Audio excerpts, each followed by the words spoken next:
ওকে, আমরা এই বললাম, কথাটা আমরা কেন বলতে পারবো না? আমরা বললাম শান্তির জন্য আপনি জীবন আজকের হয়। প্রশ্নে So, আসেন। আমি আশা করি আজকের প্রশ্নে, যে এই জি, বিষয়ে আপনি রাইট। কথা বলবেন। আমাদের জি। দেশে আজকে যে প্রশ্নটা আপনি করেছেন জি গুম খুনের ব্যাপারে, জি আমি খুব পরিষ্কারভাবে বলতে চাই, আপনি নিশ্চয়ই অবগত আছেন, জাতির পিতার কন্যা মাননীয় প্রধানমন্ত্রী বাংলাদেশে এসে একটা প্রেস কনফারেন্স করেছেন।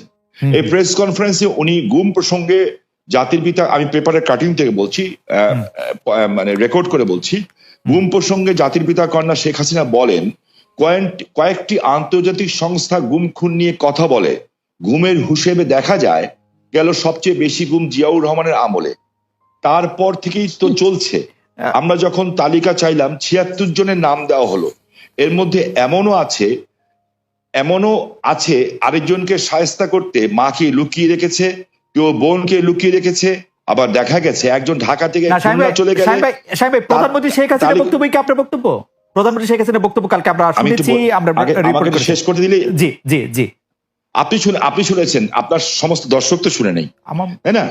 তো ভারতে পলাতক আছেন, এটা কেমন করে হয়? এমনও হয়েছে যে তালিকায় নাম আছে কিন্তু লুকিয়ে আছে যুক্তরাষ্ট্রে, সেই বিষয়গুলো আমরা তাদের সামনে তুলে ধরেছি। সো মাননীয় প্রধানমন্ত্রী রাষ্ট্রনায়ক, উনি আমার নেত্রী, ওনার যে বক্তব্য, সেই বক্তব্যের সাথে দ্বিমত করার কথা তো নাই।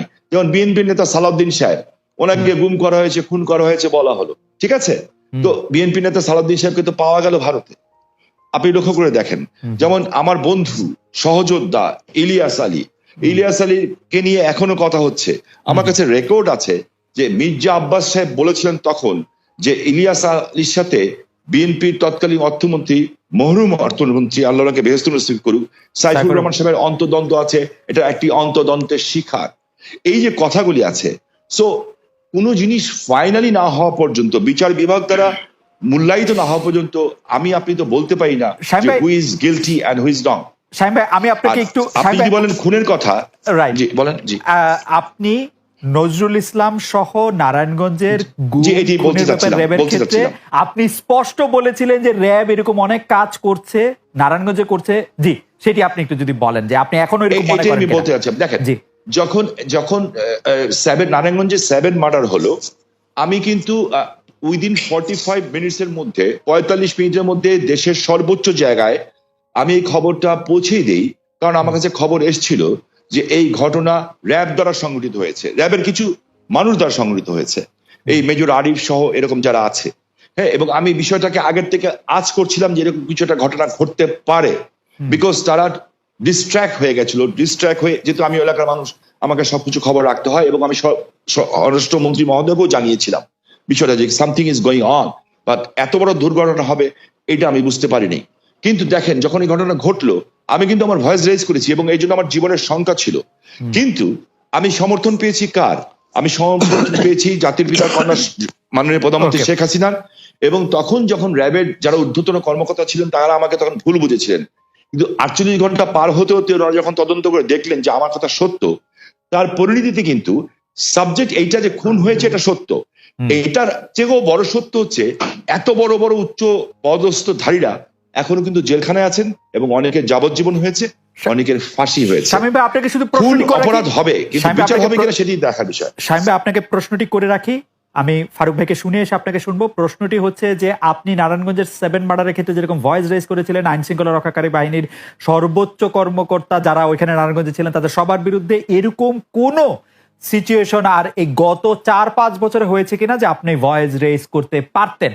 জনাব শামীম ওসমান, আপনার নিশ্চয়ই মনে আসে একরামুল বলে চট্টগ্রামের একজন কাউন্সিলর, তার মেয়ে যখন বলছিল বাবা তুমি কান্না করছো যে, এবং তারপরে যখন তাকে গুলি করে হত্যা শব্দ আমরা শুনলাম, সেই সময়ের মধ্যে কিন্তু আমরা অনেকেই বলছিলাম যে এইখানেই এটি শেষ হওয়া উচিত, কিন্তু এটি আসলে শেষ হয় নাই।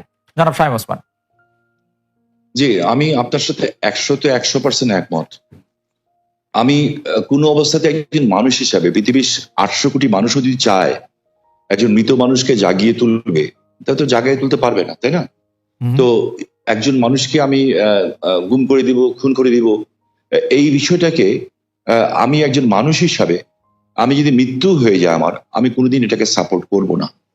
এবং অতীতে কে কি করেছে সেই জন্য আমাকে একই পথে চলতে হবে, আমি সেটাকেও মনে করি না। আমি আমি আমি আমাদের সজীব ওদের জয় একটা ফেসবুকে এই যে আমেরিকা গত 2 দিন আগে একটা স্ট্যাটাস দিয়েছেন, 3-4 দিন আগে। বিএনপি জামাতের সরকারের 100 দিনের সন্ত্রাসী কার্যকলাপে নিহতের সংখ্যা ছিল 100 দিন, মাত্র 100। এবং যা দিয়েছেন উনি সব কয়টা হলো মিডিয়ার থেকে নেওয়া। আমার হাতে কাগজগুলি আছে এবং এগুলি সব মিডিয়ার থেকে দেওয়া।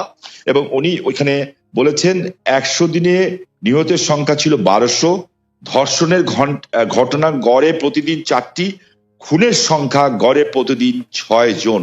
থানার ওসিও নিজের জান বাঁচাতে জিডি করেছিলেন। হ্যাঁ, এখন আমি এই কথা দিয়ে এটা প্রমাণ করতে চাই না যে ওনারা করেছেন দেখে আমাকে করতে হবে, এটা আমি বলতে চাই না। অফকোর্স ইলিয়াস আহমেদ চৌধুরীকে আমি চাই রাষ্ট্রের দায়িত্ব না,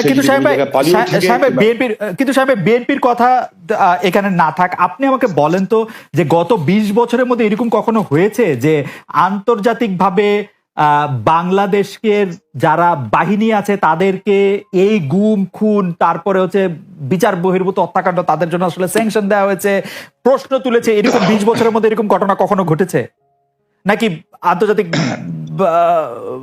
সম্প্রদায়?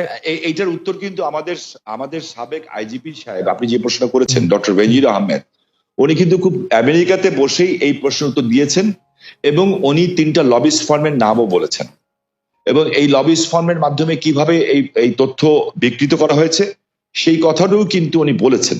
এখন দেখেন, এইখানে কথা বললে তো অনেক কিছু বলা যায়, আন্তর্জাতিক মাধ্যম যা বলবে তা বেদবাক্য, আর আমি যা বলবো তা অসত্য।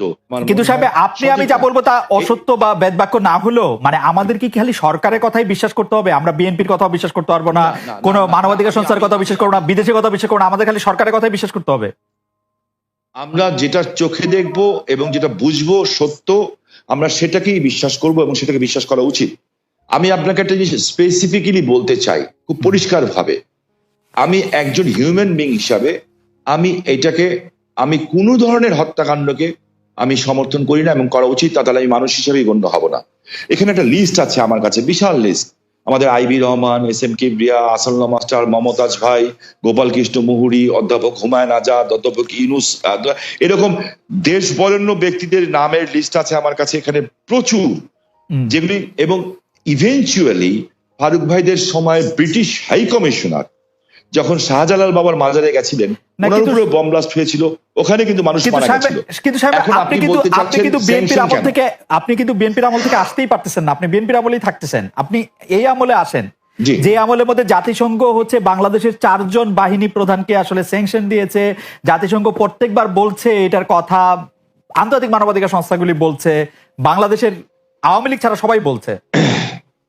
ওকে,